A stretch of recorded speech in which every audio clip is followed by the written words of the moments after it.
Memasuki bulan Desember, sekali lagi bukan hanya suasana Natal, tapi ada pengharapan yang baru menanti setiap kita.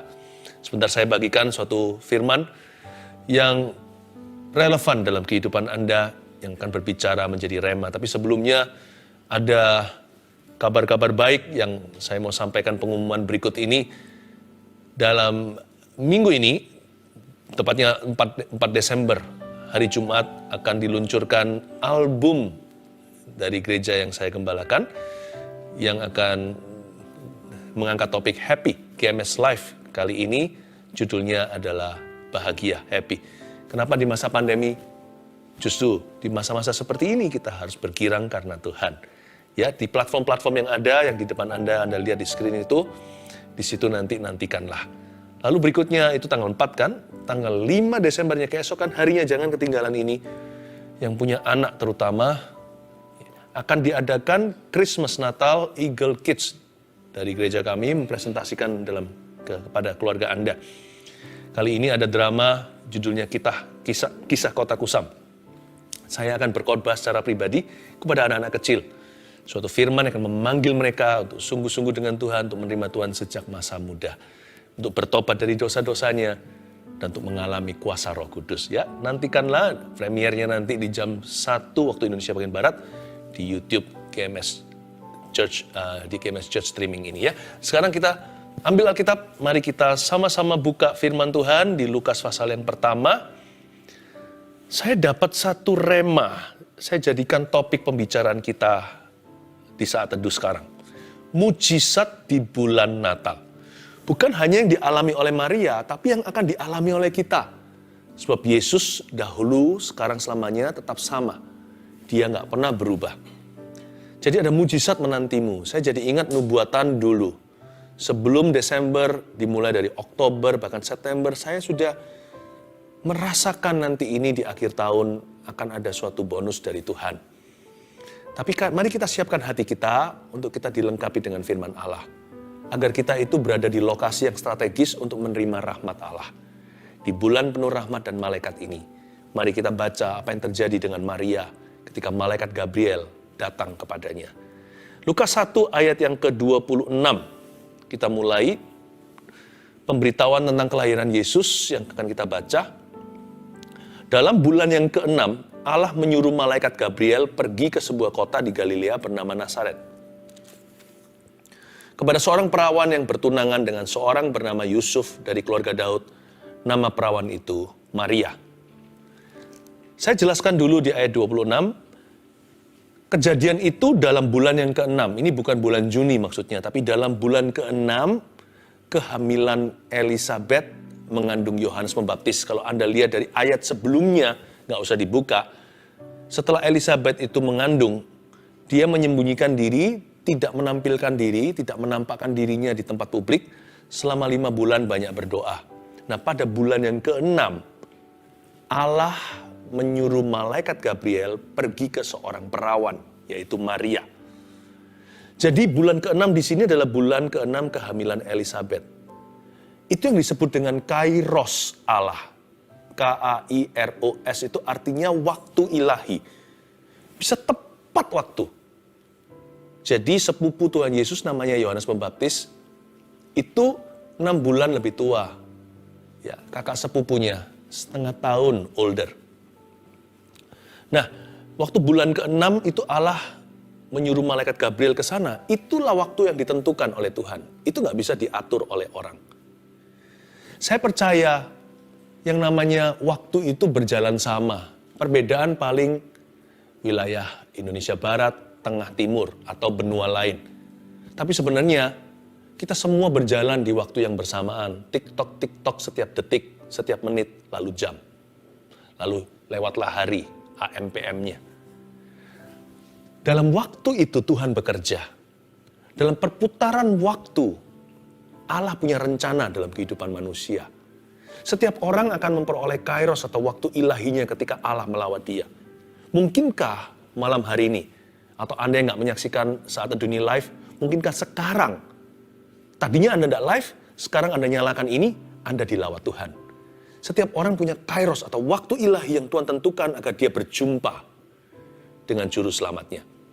Saya mengalami pertemuan dengan Tuhan Yesus yang membuat saya lahir baru itu 28 tahun lalu. Jikalau hari ini, sekarang kita live-nya ini tahun 2020. Saya mengalami jamahan Tuhan yang tiada duanya. Setiap orang ada waktu di mana dia ketemu dengan Tuhan. Tapi kita juga bisa minta kairos itu. Siapa tahu Tuhan kabulkan. Kita minta bulan Desember ini menjadi bulan berkat korporat. Kita minta supaya kita semua mengalami sesuatu dengan Roh Kudus. Lalu Tuhan menyuruh malaikat Gabriel pergi ke sebuah kota. Kota di Galilea itu namanya Nazaret. Kota Nazaret ini pertama kali disebut di Alkitab. Sejak perjanjian lama dari kitab Kejadian, tidak pernah disebut. Ini kali pertama Nazaret itu dimention di dalam firman Tuhan. Nazaret itu nggak ada di GPS. Ya zaman dulu belum ada teknologi. Andai kata sekarang ada pun nggak ada di peta. Terlalu tidak signifikan, terlalu kecil itu kota. Belum lagi ekonominya miskin. Kota tersebut kota pinggiran. Tidak ternama. Tidak ada khasnya apa-apa. Minimal makanan khasnya apa, itu kota-kota gembala. Sampai sekarang pun bukan kota kenamaan. Dia dikenal karena sejak hari itu, Yesus disebut sebagai Yesus dari Nazaret. Makanya Nazaret terkenal sekali. Tapi kota ini sebenarnya tidak signifikan. Kenapa Tuhan pilih ya? Nggak tahu. Kalau kita tanya sekali lagi, kenapa Tuhan pilih saya? Mungkin Anda bertanya yang sama kan, kenapa Tuhan pilih aku? Nggak tahu. But I'm glad He did. Saya bersyukur Dia memilih kita. Nameless and faceless. Tanpa nama, tanpa wajah. Tuhan itu nggak pro orang-orang yang dikenal. Tuhan itu pro orang-orang yang rendah hati. Orang-orang yang mencari.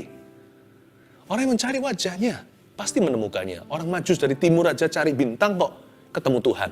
Kita cari Tuhan, masa ketemu bintang? Tuhan itu baik. Nazaret masih Tuhan temukan. Meskipun dia tidak ada di GPS, tidak ada dalam peta, kota ini dilupakan, tapi Tuhan tidak melupakannya. Pernahkah Anda merasakan, aku ini seperti Nazaret? Aku bukan New York, bukan Tokyo. Aku juga bukan kota-kota besar itu yang kenamaan. Aku ini tiada artinya. Tapi apa yang tiada artinya bagi dunia, berarti bagi Allah. Nazaret ditemukan pada radarnya Tuhan. Dia ditemukan pada radarnya Allah yang Maha Kuasa. Tuhan hari itu menilik sebuah kota yang tiada nilainya.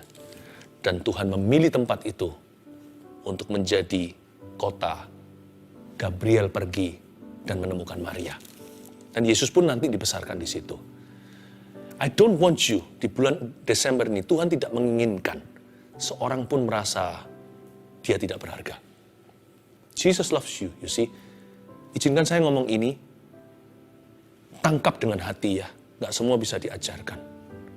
Andai kata di seluruh dunia waktu itu, orang berdosa hanya engkau satu, Tuhan tetap akan turun dan mati di Kalvari. Tapi Tuhan tidak perlu lakukan itu lagi sekarang, karena Tuhan sudah mati sekali untuk selama-lamanya menebus dosa manusia. Tinggal Anda yang terima Tuhan. Tinggal saya yang terima Tuhan. Tuhan itu mengasihi Anda sedemikian rupa. Saya larang di bulan Natal ini siapapun merasa tidak berharga. Tapi Pastor Philip tidak tahu saya ini sudah dosanya banyak. Kalau memang kita bisa melakukan sesuatu membuat Tuhan lebih cinta kita, berarti Tuhan mati di kayu salib itu bukan anugerah. Kalau kita tidak bisa membuat Tuhan lebih sayang sama kita karena perbuatan kita, kita juga nggak bisa membuat Tuhan tidak sayang sama kita. Atau kurang sayang karena kelakuan kita. Tuhan itu mencintai Anda apa adanya.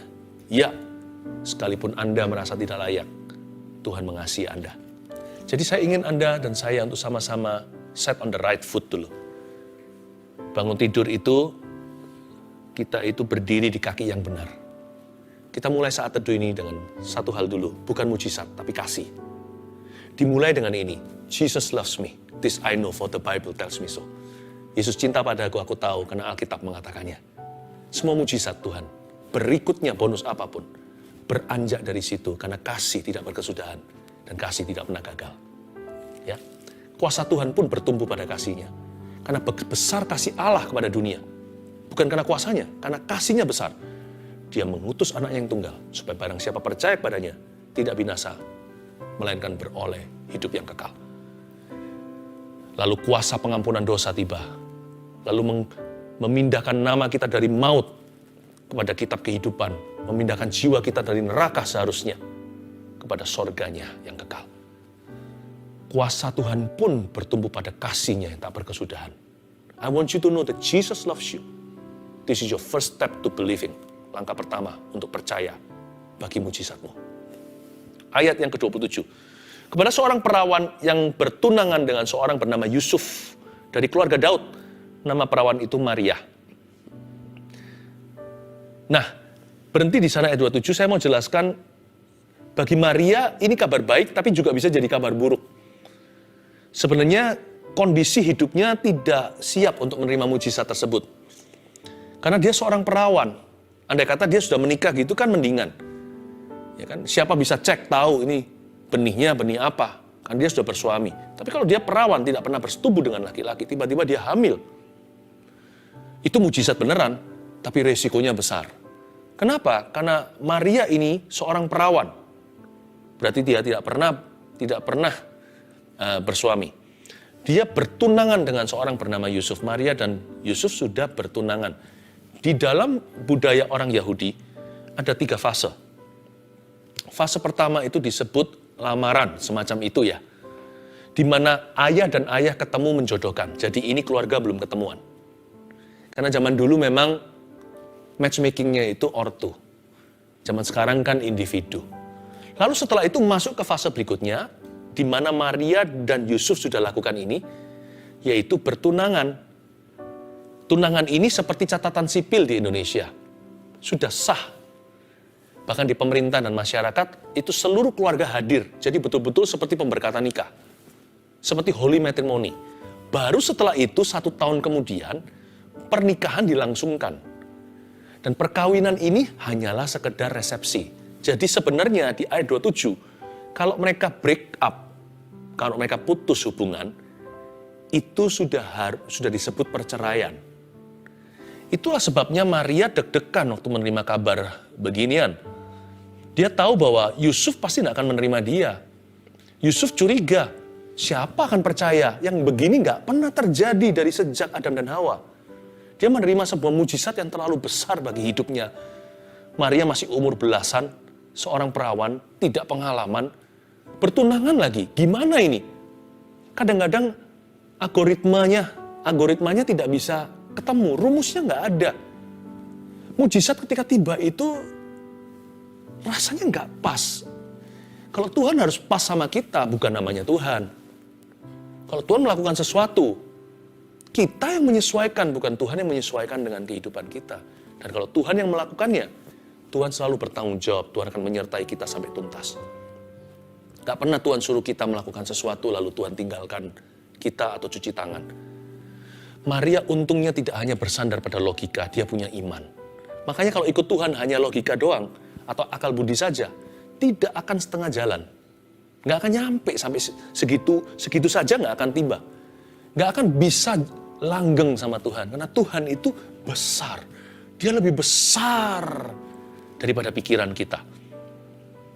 Ayat 28, ketika malaikat itu masuk ke rumah Maria, ia berkata, "Salam, hai engkau yang dikaruniai, Tuhan menyertai engkau." Maria terkejut mendengarkan perkataan itu. Lalu bertanya dalam hatinya, apa arti salam itu?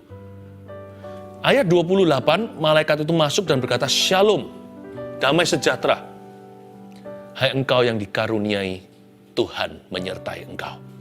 Kata dikaruniai, karena malaikat itu menyebut bahwa Maria itu dikaruniai. Kata dikaruniai di sini tuh artinya received grace. Kasih karunia atau karunia yang diterima. Lalu berhenti di sana. Ini bukan karunia yang disalurkan loh ya. Ini juga bukan karunia-karunia Roh Kudus karismata yang Paulus catat dan tuliskan di suratnya kepada jemaat di Korintus. Ini bukan karunia pelayanan. Ini karunia yang nggak bisa ditiru. Yang spesifik per family dan per individu. Salam hai engkau yang dikaruniai. Sekalipun Elisabeth mengandung Yohanes Pembaptis, sudah 6 bulan nih ceritanya, dia juga mengalami sesuatu, tapi Maria mengalami yang beda. Malah mujizatnya lebih besar. Elisabeth itu udah tua, udah manula. betul-betul sudah nggak bisa punya anak. Suami istri mandul, tapi dikasih Tuhan di masa tuanya, tapi dalam konteks pernikahan. Lalu ketika Zakaria, si imam itu mengalami penampakan malaikat, dia nggak percaya, dia jadi bisu. Mendingan bisu daripada keluar dan ucapkan hal negatif, daripada keluar menyebarkan keraguan, daripada keluar memanifestasikan kebimbangan. Tuhan buat dia bisu, itu kasih karunia. Lalu setelah itu, Zakaria bersetubuh dengan Elisabet, keluarlah Yohanes Pembaptis. Itu pun nggak masuk akal, itu pun mujizat. Tapi kalau Maria, lebih dari itu. Maria tidak punya suami, belum bersuami, tidak bersetubuh. Dia hamil karena kuat kuasa Roh Kudus. Seorang perawan yang melahirkan Kristus. Beda kan? Masing-masing dikaruniai, tapi karunianya nggak sama. Mirip pun tidak sama. Nggak bisa ditransferkan itu. Tidak bisa disalurkan. Itu yang disebut dikaruniai. Received grace. Saya yakin Tuhan yang menciptakan sidik jari kita itu beda satu dengan yang lainnya. God has a special grace for you. Tuhan punya kasih karunia yang satu-satunya untuk Anda. Itulah sebabnya bodoh sekali yang namanya dosa iri hati. Membanding-bandingkan itu juga kebodohan. Kenapa emangnya Tuhan itu kekurangan sehingga kita harus membandingkan, sehingga kita harus mengingini? Bukankah masing-masing orang Tuhan berikan sidik jari? Termasuk kembar siam pun beda sidik jarinya. Itulah sebabnya Tuhan kita itu tidak pernah kekurangan hikmat. Karena itu, ini yang dijanjikan oleh Roh Kudus bagi kita semuanya. Karena seperti Maria, kita juga adalah umatnya. Kita adalah umat yang dikaruniai. Mari kita memandang Tuhan seperti hamba memandang tangan Tuannya. Tuhan hendak memberikan apa yang satu-satunya untuk hidup Anda. Apapun itu juga yang sekarang Tuhan anggap dan pandang baik untuk diberikan kepadamu. Saya doa, ini bulan penuh rahmat untuk Anda sekalian dan untuk saya. Salam hai engkau yang dikaruniai, tenanglah, karuniamu satu-satunya. Maria terkejut mendengar perkataan itu, ayat ke-29. Lalu dia bertanya-tanya dalam hatinya, apa arti salam itu? Maria terkejut. Dia terkejut bukan karena lihat malaikat. Dia terkejut karena perkataan malaikat itu. Malaikat itu ngomong apa sih? Dia berkata salam. Salam ini adalah ucapan kepada orang yang dihormati. Bukannya Maria merasa tersanjung.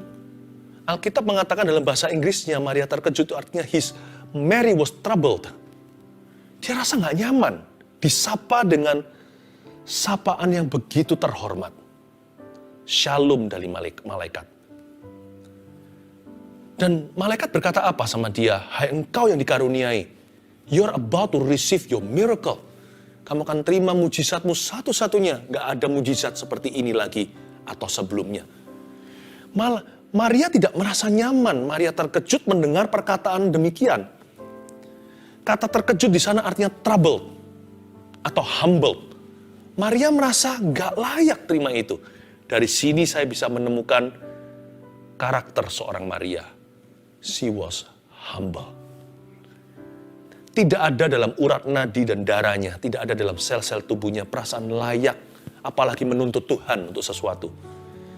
Makanya orang begini itu gampang menerima, lokasinya strategis, hatinya benar soalnya. Kalau kita kan begitu, ada orang yang bisa kecewa sama Tuhan itu sebenarnya masalah dia bukan kekecewaan, kesombongan. Siapa dia bisa kecewa sama yang Maha Kuasa? Siapa hutang sama siapa? Siapa mati untuk siapa? Siapa yang dosa, siapa yang holy, siapa yang suci? Masalah kecewa sama Tuhan itu bukan masalah kekecewaan. Itu keangkuhan, kesombongan. Siapa bisa kecewa pada yang Maha Kuasa? Merasa dirinya lebih layak dari yang Maha Kuasa. Karena kita menghakimi yang Maha Kuasa. Maria itu nggak ada yang namanya dalam bahasa Inggrisnya the spirit of entitlement. Dia merasa aku berhak. Seperti orang kalau datang dalam satu pesta. Hanya karena dia adalah seorang besar. Dia datang ke keluarga itu semena-mena. Yang undang dia loh. Nggak dilihat undangannya duduk di kursi mana. Langsung duduk di sebelah pengantin. Dia merasa dia ini kan VVIP di luar sana. Pasti dia juga VIP di situ. Sampai ditegur oleh organisasi oleh IO-nya, event organizer-nya. Berkata, Bapak kursinya di sebelah sana agak ke tengah. Untung dia tidak di belakang. Marah-marah. Langsung keluar dari pesta. Lalu ngomongannya sudah negatif segala. Dia nggak tahu dia siapa. Itu yang namanya spirit of entitlement. Hanya karena kita mungkin dipuji di dunia tertentu bukan berarti seluruh dunia memujimu. Jangan kita pernah merasa bahwa kita ini berhak dipuji dan dipuja-puja di mana-mana. Hanya Tuhan yang berhak. Hanya Tuhan yang layak. Nah, Maria nggak punya sel seperti itu dalam darahnya. Ketika dia yang dipilih, dia masih nggak sadar dia dipilih oleh Tuhan. Ini bukan minder loh ya. Kalau minder, orang itu pasti menolak. Enggak lah Tuhan. Maria nggak begitu. Saya kasih bocoran. Terakhir dia berkata, terjadilah kepadaku sesuai kehendakmu. Easy, gampang sekali, relax sekali dia itu dipakai Tuhan. Diberkati menerima itu nggak ada perlawanan.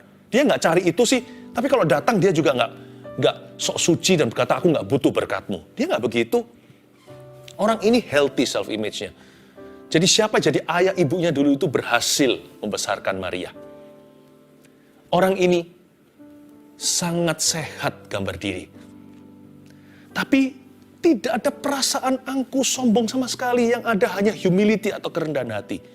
Maria terkejut, her heart was troubled. Alkitab berkata so troubled. Dia rasa nggak nyaman bukan karena melihat malaikat. Andai kata hari ini orang lihat malaikat sudah di-selfie sama dia, ditunjukkan kanan kiri, dia nggak terpukau dengan sinar malaikat itu. Dia memikirkan perkataan dan kalimat. Aku dikaruniai. Aduh, aku nggak nyaman duduk di kursi VIP. Aku selalu kalau datang ke pesta duduk di tengah minimal, kalau nggak ke belakang.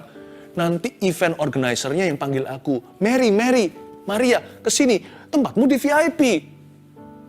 Malah dielukan di depan orang dan tetap aku tidak biasa dengan itu. Dan tidak membiasakan diri dengan pujian manusia atau sanjungan mereka. Daripada dipermalukan seperti orang yang tadi, yang angkuh saya ceritakan dalam ilustrasi. Duduk dulu di VIP, disuruh ke tengah ke belakang, malah marah-marah. Maria adalah tipe orang yang selalu duduknya itu di tengah atau ke belakang. Tapi selalu dipanggil ke depan oleh yang punya acara. Kali ini yang punya acara adalah Bapa di sorga. Dear VIP, shalom itu artinya. Bukan hanya shalom damai sejahtera. Dear VIP, engkau yang dikaruniai, kau dipandang tinggi oleh yang Maha Kuasa. Maria berkata, nggak salah alamat ya. Bapak, saya rasa salah ini. Ini kirimannya bukan untuk saya ini. Saya nggak mampu beli segini. Terlalu mahal ini.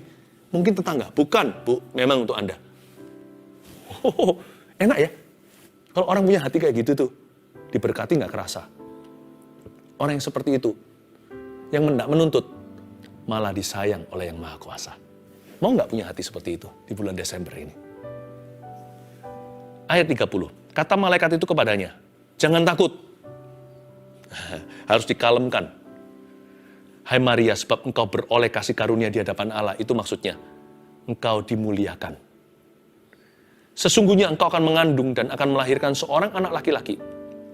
Dan hendaklah engkau menamai dia Yesus. Ia akan menjadi besar dan akan disebut anak Allah yang Maha Tinggi. Dan Tuhan Allah akan mengaruniakan kepadanya tahta Daud, bapa leluhurnya.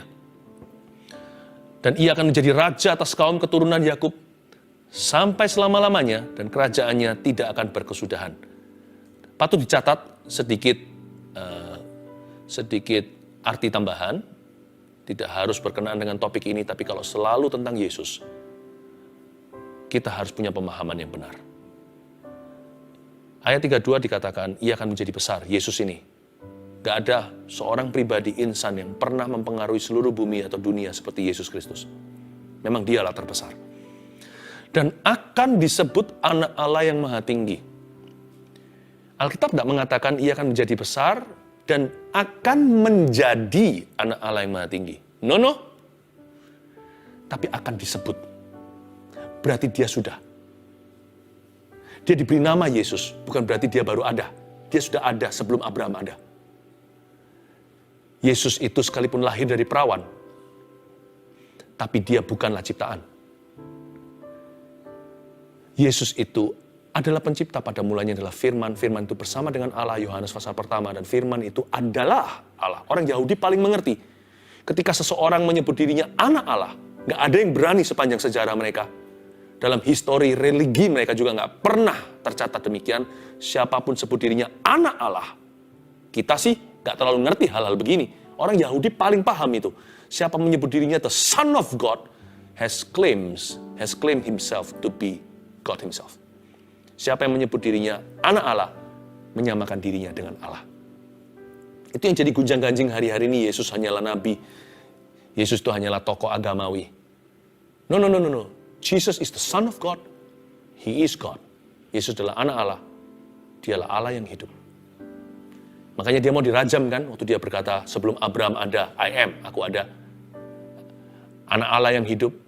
Mereka semua mau membunuh dia karena dia menyebut dirinya atau menyamakan dirinya dengan Allah.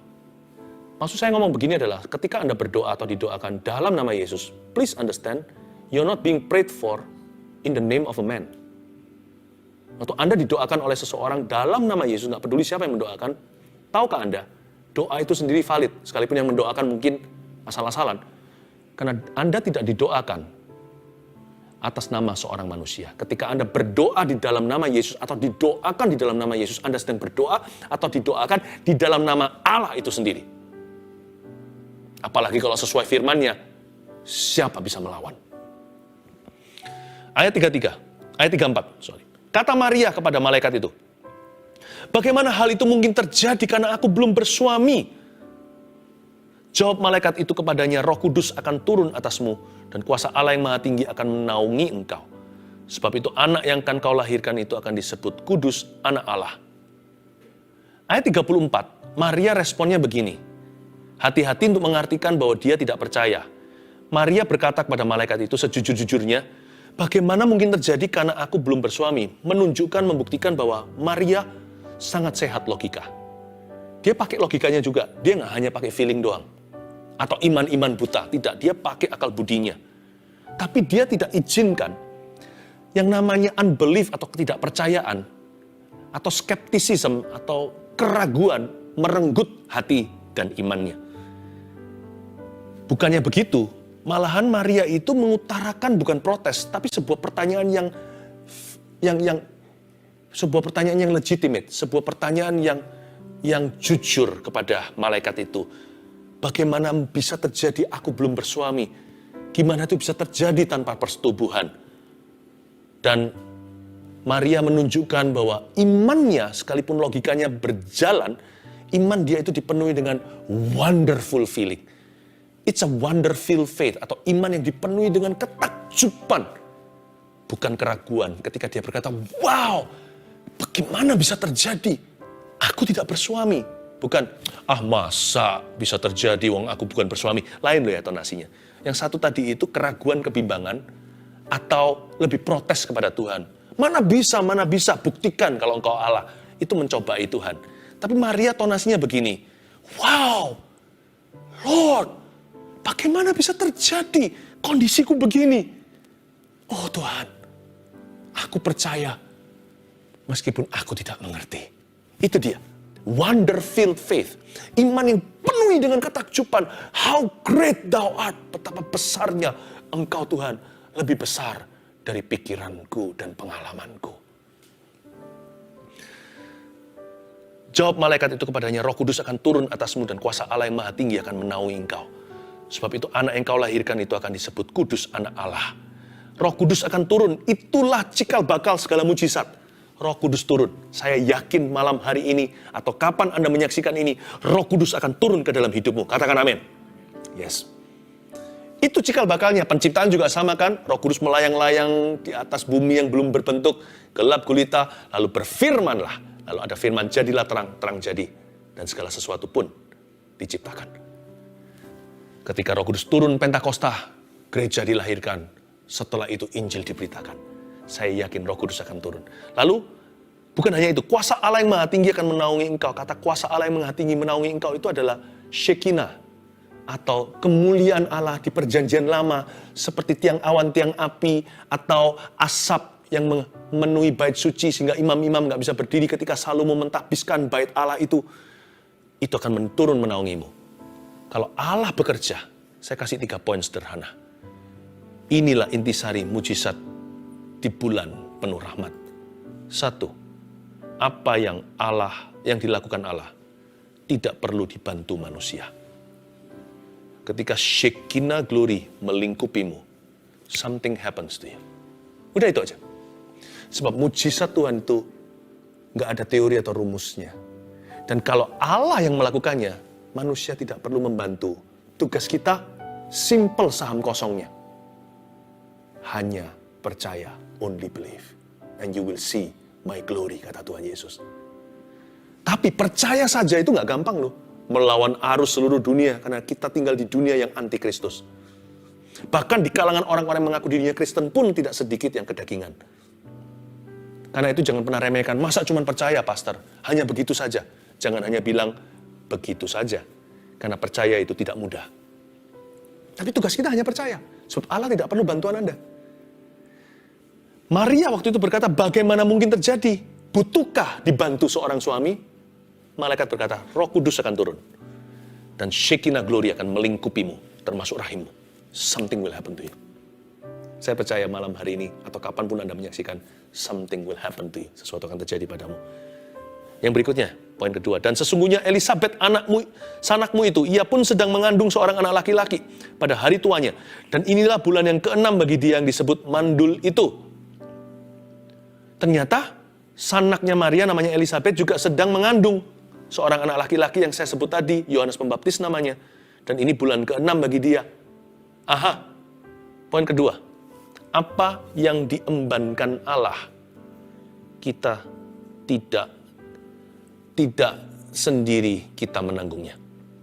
Apa yang diembankan Allah tidak sendiri kita menanggungnya. Baik itu mujizat, percayalah Anda bukan satu-satunya yang mengalami mujizat hari ini. Somebody else, seseorang yang lain sedang mengalaminya juga. Karena itu mujizat nggak boleh membuat kita sombong. Kita bukan satu-satunya yang dipakai Tuhan juga. Tapi kalau kita sedang memikul salibnya, bukan hanya mujizatnya. Mujizat kan seperti berkat atau crown atau seperti mahkota. Tapi salibnya, kalau kita harus pikul hari ini mengalami 1-2 masalah yang rasanya besar melebihi kapasitas kita. Remember this. All your brothers, semua saudara seiman di seluruh dunia mengalami hal-hal yang mirip atau serupa dengan yang Anda lalui. Jangan merasa diri paling malang, lalu merasa depresi, lalu mau bunuh diri. You're not the only one. Kalau orang lain menang, orang lain keluar dari masalahnya, Tuhan tolong dan sertai Anda juga. Apa yang diembankan Tuhan? Tidak sendirian kita menanggungnya. Elisabet ternyata sudah 6 bulan, dia 6 bulan mengandung dulu atau hamil duluan. Saya yakin 5 bulan pertama itu dia banyak berdoa. Lalu setelah itu kejadian berikutnya lebih hebat daripada yang dialami oleh Elisabet sendiri, yaitu Maria. Dan tahu nggak Anda, setelah itu, saya kasih bocoran, Maria pergi ke Elisabet, tinggal bersama dengan Elisabet selama 3 bulan. Kira-kira sampai ketika Yohanes Pembaptis lahir atau Elisabet melahirkan. Jadi Maria tinggal 3 bulan itu, Maria di briefing sama sanak yang lebih tua, seorang yang lebih senior meskipun mujizatnya lebih besar. Tetapi Elisabet lebih pengalaman. Jadi saya bisa bayangkan, 2 wanita ini malam-malam ngobrol-ngobrol, lalu banyak dimentori. Maria banyak dimentori oleh Elisabet. Karena Elisabet adalah istri seorang imam, Zakaria. Dia adalah ibu gembala, istri pendeta. Zaman perjanjian, zaman itu maksudnya. Jadi dia banyak dimentori. Jadi Maria itu nggak dibiarkan bingung sendiri tanpa guidance. Setiap hal yang Tuhan izinkan Anda dan saya alami, kita nggak sendirian loh. Setiap wanita atau setiap manusia yang mengandung, bukan hanya menanggung, tapi yang mengandung perkara-perkara ilahi dalam hidupnya, pasti Tuhan kasih orang lain yang juga mengandung perkara ilahi dalam hidup mereka. Besi menajamkan besi, manusia menajamkan manusia. You are never alone. Praise the Lord. Puji Tuhan. Karena itu Maria tidak harus pikul salib sendiri. Dia banyak di briefing, dimentori oleh Elisabet, sanak yang lebih tua. Saya yakin tidak ada satu orang pun di saat teduh ini adalah yatim piatu secara rohani. You're not alone in your victory. You're not alone in your trials. Anda tidak sendirian dalam kemenangan. Anda juga tidak sendirian di dalam pencobaan. Yang terakhir, ayat 38. Kata Maria, sesungguhnya aku ini adalah hamba Tuhan. Jadilah padaku menurut perkataanmu itu. Lalu malaikat itu meninggalkan dia. Yang ketiga, apa yang dikatakan Allah jangan dikurangi atau ditambah. Maria berkata, sesungguhnya aku ini adalah hamba Tuhan. Jadilah padaku menurut. Sebelum kita jadi orang yang menuruti Tuhan, harus menurut perkataan Tuhan terlebih dahulu.